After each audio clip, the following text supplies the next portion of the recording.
Yo, what's up mga homes, no? This is always MJ aka Mike Juan. Nandito tayo ngayon sa EDSA sa may motor trade.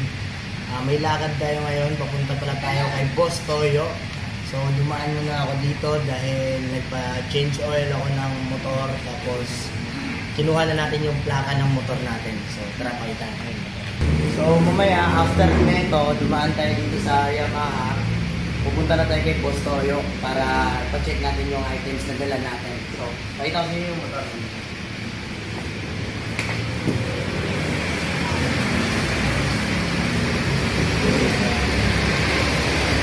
So, nandito tayo ngayon sa sa kasa. Pa-change oil lang tayo, tapos kukunin natin yung plate number. Tapos, didiretso na tayo sa lakad natin. Pupunta tayo sa Pinoy Pawn Star kay Boss Toyo. Let's go! Yeah. Check natin sana nandun si Boss Toyo para maabutan natin siya. Kasi balita ko nasa hospital daw siya eh. So sana gumaling na siya at makauwi na sa kanyang negosyo. So tara, puntahan na natin yung plate number habang hinihintay natin to. Let's go! So tara mga homes, puntahan na natin yung plaka. Let's go!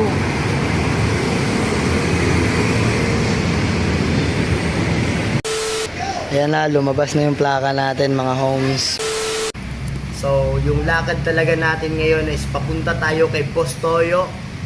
Yes, sa Pinoy Pawn Star Museum. So, yun yung target ng lakad natin today. So, dumaan lang tayo dito para sa maintenance ng motor natin.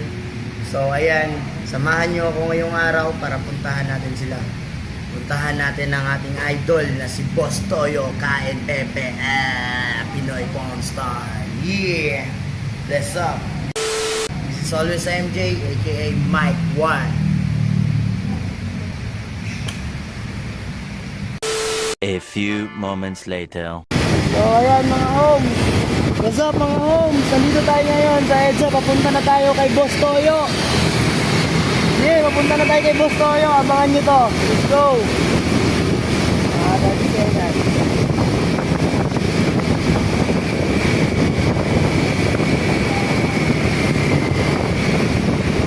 Puntahan na natin si Boss Toyo. Sana hindi tayo maabutan ng cut-off kasi alas 3 na ng tanghali.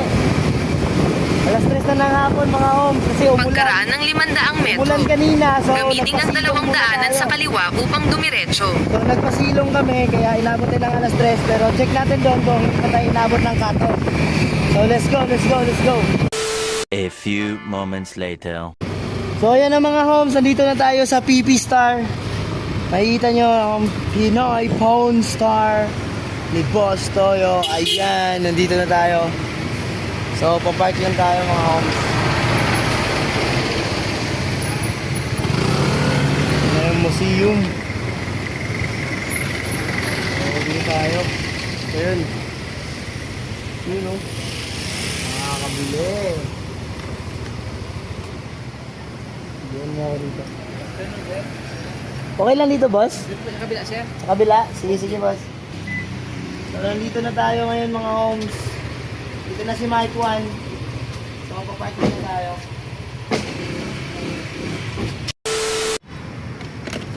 Yo, what's up, mga homes? So, nandito na tayo sa PP Star. Pakita natin.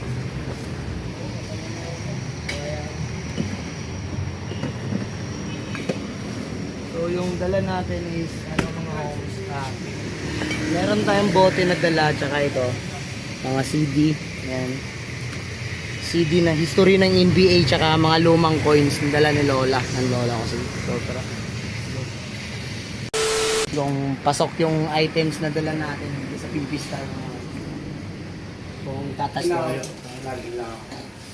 Hindi tayo makakadiretso kay Boss Toyo mga homes kapag di tumagos yung items na dala natin. So, dito pa lang, malalaman natin kung qualify yun. Real name, boss, no? Okay lang yung ko.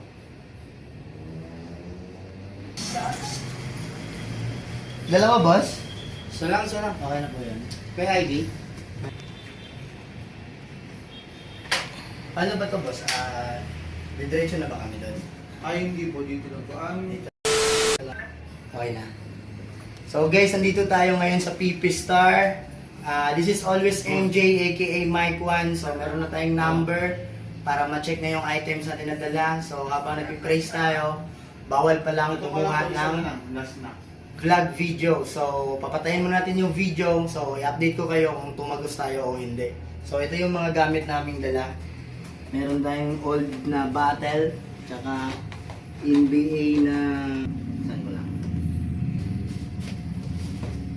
NBA history na yan. So meron tayong Boston pa dito na nakasil. So wala tayong alam, idea kung papasa to. So tapos meron tayong mga old coins nasa loob. So ayun, pa-check muna natin. Hindi ko na ipakita sa inyo yung mga coins. So let's go. A few moments later. Okay na. So ayan mga homes, no. Nagliligpit na ako kasi hindi pa tumagos yung items na dala natin. So itong mga NBA history ko, pati na tong Boston na nakasealed, possible na meron siyang halaga pero hindi pa panahon para dalhin siya dito ngayon. So siguro standby muna natin to ng 10 years pataas, magkakaroon na siya ng malaking value pagdating ng panahon. Pero pasok siya sa mga hinahanap nila na magiging collections kasi collectibles pa rin siya. Kaso hindi pa siya panahon at hindi pa ito yung taon para magkaroon ng magandang halaga. Pero may halaga pa rin siya, tol. Pero hindi pa rin ganun ka malaki. So, keep muna natin. Itatago muna natin. At meron naman tayong mga ano dito, mga lumang coins, pina-check natin. So, tsaka mga gold din. May mga gold plated tayo dyan. Pina-check natin. Merong gold at merong ano, pero hindi siya pasok sa mga hinahanap nila.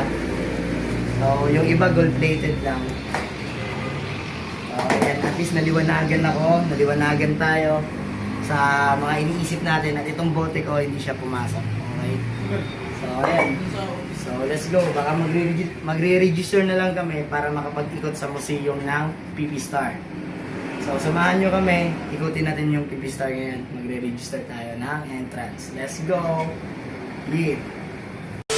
A few moments later. Ayun, pack up na tayo kasi hindi na pala tayo umabot sa oras nila dahil pa-cut off na tayo. Dahil magsi-6 PM na ng hapon. So, cut off nila is 6. So, pwede pa naman tayo mag-register ng entrance para makasilip sa loob. Kaso nga lang, 20 minutes lang yung available natin na oras, so hindi rin natin masusulit. Siguro magbablog na lang ako content para sa pagpasyal natin sa PP Star, Bostoyo, Pinoy Pawn Star. So ayan, papakita ko lang sa inyo na nandito tayo ngayon. Nagpalit-check ng items. At balang araw, iikot din tayo dito sa loob. Ipapasyal ko kayo. So silip lang tayo ng konti. Ayan o, sobrang ganda, di ba? So dahil ayan, so, andito yung peanut butter ni Boss Toyo. Kung gusto nyong umorder, ayan. Yan yung pangalan mga homes, oh. Mr. Penny Peanut Butter. Yeah. Okay, ching. Souvenir. Yan. Pa-cut off na sila. So, hindi na tayo tutuloy muna ngayon. At least alam na natin na yung items na dala natin ay hindi pa tumagos kay Boss Toyo at maghahanap pa tayo ng ibang paraan para makapasyal pa ulit dito at maikot ko sa inyo yung museum. So, bye-bye na mga homes. Let's go. Peace out. Yeah.